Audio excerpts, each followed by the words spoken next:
Everyone, मैं हूं doctor निष्ठा जैन और मैं आज लेकर आई हूं आपके लिए एक बहुत इंपॉर्टेंट वीडियो अगेन। और वो है कि भाई आफ्टर सीयूईटी अब क्या।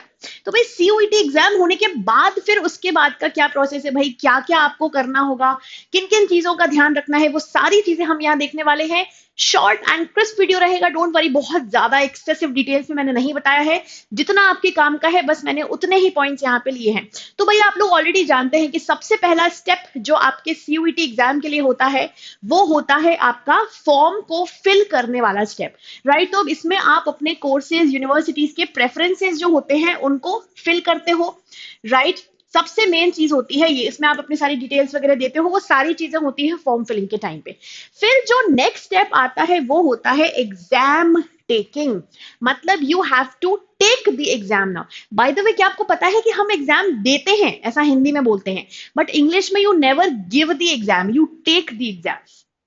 चलो एनीवे, वो थोड़ा सा इंग्लिश का एक वो रहता है ना, तो बीच बीच में आ जाता है बाहर। चलो, तो एग्जाम टेकिंग, तो भाई पहले आपने फॉर्म फिल कर दिया, अब आपके एग्जाम्स बिल्कुल जो हैं आपको वो देने हैं बिल्कुल प्रॉपरली, रिलैक्स होके, अच्छे माइंड से, अच्छे माइंड सेट से, पॉजिटिव होके, कूल होके देने हैं। जितने आपकी पढ़ाई करनी थी आपने अभी तक कर ली होगी, अब सिर्फ प्रैक्टिस और रिविजन का टाइम है, दैट्स ऑल। कोई भी नई चीजें आपको नहीं करनी है। फिर जो थर्ड स्टेप हमारा आता है एग्जाम देने के बाद, वो आता है कि जो आपने रिस्पॉन्सेज दिए हैं उनको आप, जो ऑफिशियल आंसर की मिलती है आपको, उससे आप टैली कर ले, आपको आइडिया लग जाएगा कि भाई आपके कितने आंसर सही गए हैं, कितने गलत गए हैं। You will get a brief idea, right. Then उसके बाद जो मोस्ट इंपॉर्टेंट स्टेप है वो है यूनिवर्सिटीज के ऑफिशियल पोर्टल्स को विजिट करना। भाई यूनिवर्सिटीज के जो ऑफिशियल पोर्टल्स है उसमें आपको सारे डिटेल्स मिलेंगे। And guys, don't forget to be very careful about the deadlines, ठीक है। डेडलाइंस जिस चीज की जैसी है वो आपको सारे इंटीमेशन मिलता रहेगा बीच बीच में, तो प्लीज इस चीज का ध्यान रखें, किस चीज की कब है डेडलाइन, कब तक लास्ट डेट है, कब से डेट स्टार्ट हो रही है, सारी चीजों का आपको बहुत ज्यादा ध्यान रखना है after you have completed your exam, ठीक है। Excuse me. फिर उसके बाद ये जो यूनिवर्सिटीज के ऑफिशियल पोर्टल्स हैं वो मैं आपको बताऊंगी, जो कुछ कॉमन यूनिवर्सिटीज के पोर्टल्स हैं वो मैं आपको भी बताऊंगी, बट उसके पहले हम ये बहुत इंपॉर्टेंट चीज यहाँ पे देख लेते हैं। भाई आपका जो एग्जाम है, जो आपका एडमिशन है, वो मेनली 4 इंपॉर्टेंट फेजेस में होता है। सबसे पहला फेज होता है जिसमें आप अपने पर्सनल डिटेल्स एंटर करते हैं, पर्सनल डिटेल्स सारे उसमें डालते हैं फॉर योर एडमिशन। अब यूजुअली क्या होता है, जो सीयूईटी का एप्लीकेशन नंबर होता है आपका, यूजुअली जब आप वो डालते हो तो ज्यादातर ऐसा होता है कि भाई आपके डिटेल्स ऑटोमेटिकली वहां रिफ्लेक्ट हो जाते हैं जहां पे आप अपने पर्सनल डिटेल्स जानने की कोशिश कर रहे होते हो। नहीं होता है तो नो इशू, आपको वैसे भी पता है कैसे करना है इस चीज को, फॉर्म फिलिंग की तो प्रैक्टिस है भाई हमको। फिर जो सेकंड फेज आता है, फर्स्ट फेज में आपको अपनी पर्सनल डिटेल्स वगैरह सब कुछ डालने हैं। सेकंड फेज में आता है कोर्सेज और कॉलेजेस सिलेक्ट करने वाला जो स्टेप है वो। इसमें हम फैकल्टीज सिलेक्ट करते हैं, पोजीशन भी बोलते हैं इसको, तो कुछ भी आप इसमें से बोल लो भाई। सॉरी, सीओ नहीं बोलेंगे हम इसको, मैं पोजीशन बता रही थी। फैकल्टीज, पोजीशंस, कॉलेजेस, कोर्सेज, ये सब सिलेक्ट करने का जो स्टेप होता है वो होता है स्टेप नंबर 2।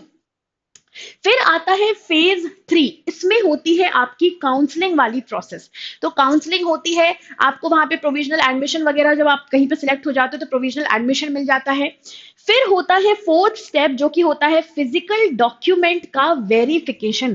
तो आपका यहाँ पे क्या होता है ना, प्रोविजनल एडमिशन हो जाता है कई जगहों पर, जबकि डीओ वगैरह में ऐसा नहीं है, डीओ में आपका हो गया मतलब हो गया, फिर उसमें कोई कंफ्यूजन नहीं है। बट काफी सारी यूनिवर्सिटीज में ऐसा होता है, कॉलेजेस में ऐसा होता है कि जो थर्ड वाला स्टेप होता है उसमें सिर्फ आपका प्रोविजनल एडमिशन होता है, मतलब हाँ अभी तो हो गया है, लेकिन जब तक फोर्थ स्टेप वगैरह कंप्लीट नहीं होगा और जो भी उनके आप बोल सकते हो प्रोसीजर रहेगा, जब तक वो कंप्लीट नहीं होगा तब तक आपका एडमिशन फाइनल नहीं माना जाएगा। तो उन केसेस में भाई फिर फोर्थ वाला स्टेप भी बहुत मैटर करता है, और वो होता है फिजिकली डॉक्यूमेंट का वेरिफिकेशन। सिर्फ आप घर बैठे बैठे कुछ कर लो और वो वहां से वेरीफाई कर ले, ऐसा नहीं होता, आपको फिजिकली एक्चुअली अपने डॉक्यूमेंट्स का वेरिफिकेशन करवाना होता है, ठीक है। तो ये हमारे सबसे इंपॉर्टेंट 4 फेजेस होते हैं भाई हमारे एग्जाम के बाद वाले। सबसे पहला स्टेप हमने देखा फॉर्म फिलिंग, एग्जाम टेकिंग। फिर होता है कि आप अपने रिस्पॉन्सेज मैच कर लो उनके आंसर की के साथ।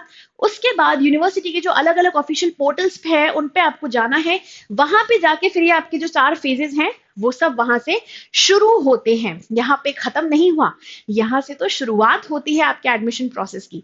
ठीक है, एग्जाम होने के बाद।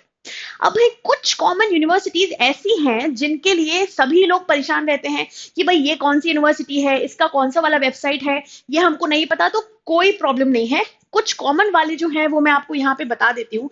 जैसे दिल्ली यूनिवर्सिटी की अगर जो वेबसाइट है तो वो होती है CSAS करके। जब आप इसको सर्च करोगे तो आपको दिख जाएगा कि दिल्ली यूनिवर्सिटी के लिए जो ऑफिशियल वेबसाइट है जहां पे जाके आप अपना एडमिशन प्रोसेस स्टार्ट कर सकते हो वो होती है CSAS करके। फिर आता है Banaras Hindu university, that is BHU। तो इसके नाम में ही इसकी वेबसाइट की शुरुआत है। तो इसकी जो वेबसाइट है वो है BHUonline.in। ठीक है, आप चाहे तो ये सब लिख भी सकते हैं बच्चों साथ साथ, ताकि आपको बाद में फिर कोई भी तरह की किसी भी तरह की प्रॉब्लम ना आए। ठीक है, फिर आती है जामिया मिलिया इस्लामिया यूनिवर्सिटी। भाई जामिया मिलिया के लिए अब आपको क्या लगता है कौन सी वाली वेबसाइट होती है? तो अगेन इसके नाम में ही आपको समझ में आ जाएगा, JMICOE। ठीक है, ये है जामिया मिलिया इस्लामिया यूनिवर्सिटी के लिए जो वेबसाइट है, जो एडमिशंस है वो। ठीक है, वो वाली वेबसाइट। और last but not the least Baba Saheb Bhimrao Ambedkar University. तो अगेन इसके नाम से ही आपको समझ में आ जाना चाहिए, इसके लिए जो वेबसाइट है वो है BBAU। ठीक है, bbau.co.in होना चाहिए जहां तक है, लाइक जहां तक मुझे पता है, या फिर आई थिंक इसका AC.in होगा, या तो यूजुअली co.in होता है, AC.in होता है। तो इस तरह की जो 4 सबसे कॉमनली विजिटेड जो यूनिवर्सिटीज हैं, जो कॉमनली ऑप्टेड फॉर यूनिवर्सिटीज हैं, उनके मैंने आपको वेबसाइट बता दी है। और भी अगर कोई कॉलेज है, यूनिवर्सिटी है जिसके लिए आप रिसर्च करना चाहते हो तो you are free to do that. आप डेफिनेटली इसको एक्सप्लोर कर सकते हो, गूगल कर सकते हो। एंड आजकल तो भाई सभी एक्सपर्ट है इस चीज में, तो आई एम श्योर ये आप काफी इजिली क्या बोलेंगे, काफी इजीली आप इसको फाइंड आउट कर लोगे, काफी इजीली ढूंढ लोगे और आपका काम काफी आसान हो जाएगा। आई होप ये इन्फॉर्मेशन आपको पूरी हेल्पफुल लगी होगी। और अब मैं आपको मिलूंगी in the next video. Till then please keep staring, keep smiling and take care. Bye.